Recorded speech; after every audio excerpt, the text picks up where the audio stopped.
অলৌকিক শক্তিধর ব্যক্তিত্ব ছিলেন স্বামী নীলকান্ত ব্রহ্মচারী। ঠাকুর সত্যানন্দ তাকে তিলে তিলে গড়ে তুলেছিলেন। আপন শক্তি তাকে দান করে তাকে শক্তিশালী করে সমস্ত জগতের হিতের জন্য পাঠিয়ে দিয়েছিলেন।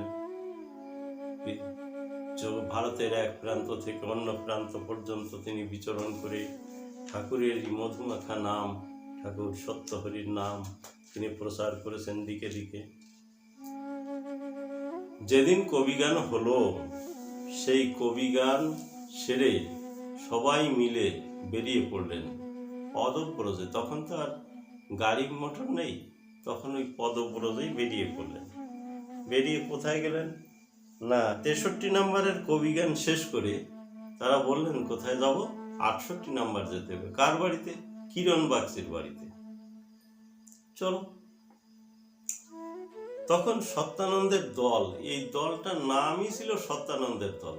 এরা যেদিকে গেছে মন করেছে একসঙ্গে হেঁটে চলে গেছে। মানে এই যেন একটা কেমন একটা স্বাধীন ভাবে চলতেন। এনারা কাউকে তত ভ্রুক্ষেপ করতেন না। অমুক জায়গায় যেতে হবে যেতে হবে, অমুক জায়গায় কীর্তন হবে তখনই কীর্তন হবে, দুপুরবেলা কীর্তন করতে হবে দুপুরবেলা কীর্তন করতে হবে। মানে কোনো সময় নেই, নির্ঘণ্ট নেই। ঠাকুর সত্যানন্দের দল। সবাই বলতো আরে সত্যানন্দের দল আইছে। তার মানে কি? ঠাকুর সত্যানন্দের দল উঠে যাদের কোনো সময় নেই। সময় করে ঠাকুরের নাম করা যায় নাকি? ঠাকুরের নাম করতে গেলে কোনো সময় অসময় কালাকালের বিচার নাই। এটা হচ্ছে ঠাকুরের নাম করার সময়, যেখানে কালাকালের কোনো বিচার নেই। সেখান থেকে গেলেন কোথায়? 63 নম্বর থেকে 68 নম্বরে গেলেন কিরণ বাগচির বাড়িতে। এইবার কিরণ বাগচির বাড়িতে যেই কীর্তন শুরু হয়ে গেল, সবাই বসলেন হারমোনি টেনে নিয়ে, ঢোল চাকি সব কিছুই আছে। কীর্তন শুরু হয়ে গেল। কীর্তন করতে করতে বেশ সময় লেগে গেল। এদিকে বাড়ির পুত্রবধূ রান্নার ব্যবস্থা করলেন, সব কিছু রান্না হয়ে গেল। তখন সেবা শান্তি হবে। সবাইকে বললেন যে এইবার সেবা তো করা লাগে, সময় হয়ে গেছে। ঠিক আছে চলো, কোনো ব্যাপার নেই। এনাদের বাড়ি যেন সবার বাড়ি একজনের বাড়ি, এইরকম ধরনের ব্যাপার। অমুকের বাড়ি খাবো অমুকের বাড়ি খাবো, আরেকজনের বাড়ি খেতে হবে অমুকের বাড়ি খেতে হবে, ব্যাস সব নিজের বাড়ি। ঠাকুর সত্যানন্দের যেন একটাই ঘর, সেই ঘরে এত লোক চলাফেরা করত। এটা একটা দিন ছিল।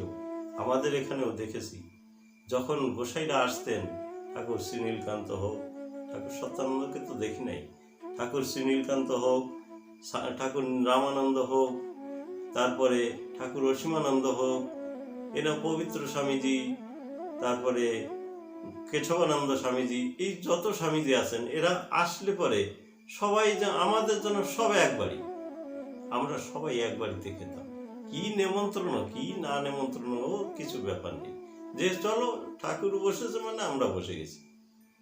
এই যে একটা মানে আমার ভাবধারা ছিল, বা এই যে একটা নিজত্ব ভাবধারা ছিল, যে আমি সবাই যেন আমার, সবাই আমার, আমি সবাকার, এই যে একটা যে ভাবধারা ছিল, সেই ভাবধারাটা বেশ কিছুটা এখন লাঘব হয়ে গেছে। এখন খানিকটা যেন কেমন পৃথক পৃথক মনে হচ্ছে।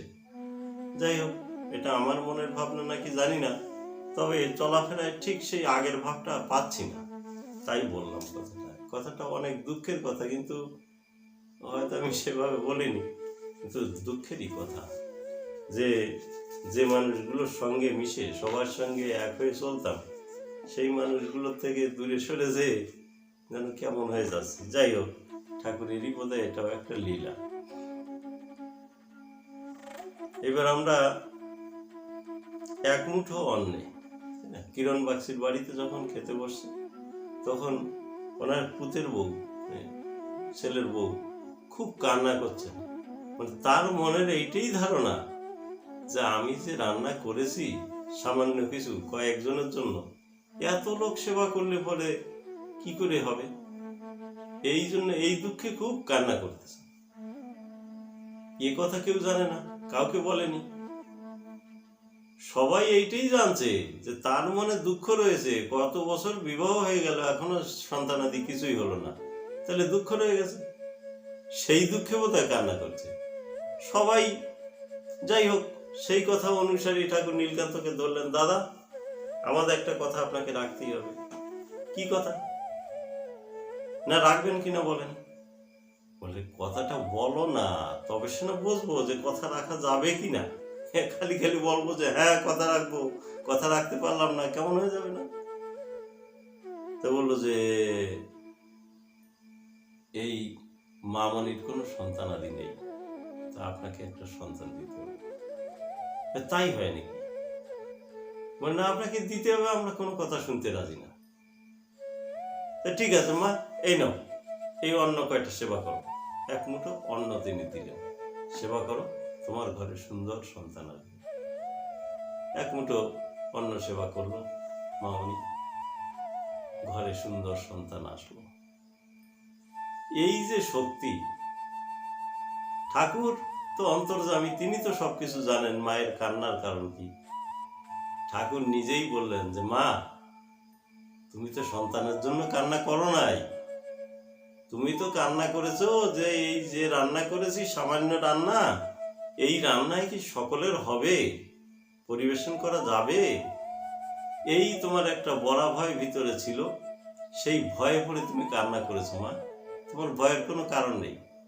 আরো যদি এখনো বহু লোক আসে, সকলে মিলে তোমার এই প্রসাদে তাদের তৃপ্তি হয়ে যাবে মা, তুমি দুঃখ করো না।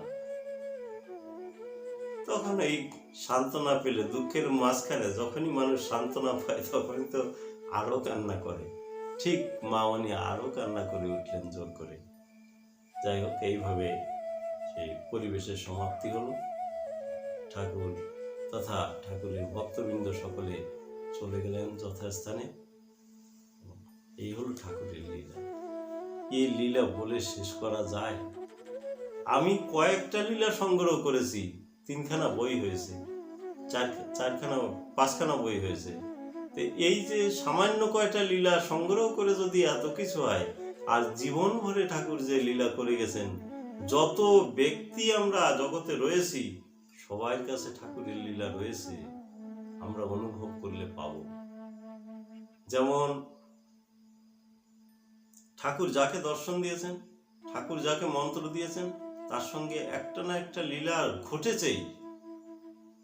কেউ অনুভব করেছি আমরা, কেউ করিনি। যদি কেউ অনুভব করে থাকেন, দেখেন অবশ্যই একটা অলৌকিক লীলা কিছু একটা ঠাকুর ঘটিয়েছে। আর যদি এমনি ধারা লীলা আপনাদের কারো কাছে থাকে, দয়া করে আমাকে পাঠিয়ে দেবেন। আমার কাছে পাঠিয়ে দিলে ঠাকুরের লীলাগুলো আমি সবার সামনে তুলে ধরতে চেষ্টা করব, বই আকারে বের করতে চেষ্টা করব। আমাদের স্বামীজি গোবিন্দ ব্রহ্মচারী, তিনি খুব তৎপর হয়ে লেগেছেন ঠাকুরের সঙ্ঘকে কি করে আগে নেওয়া যায়। এই জন্য তিনি বিশেষ তৎপর হয়ে লেগেছেন।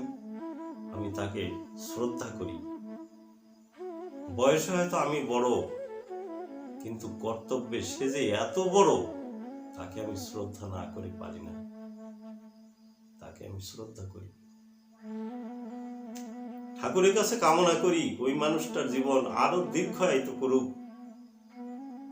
সে যেন মনে প্রাণে ঠাকুরের সঙ্গকে সামনে নেওয়ার জন্য চেষ্টা করতে পারে। ঠাকুরের কাছে আমার এই প্রার্থনা।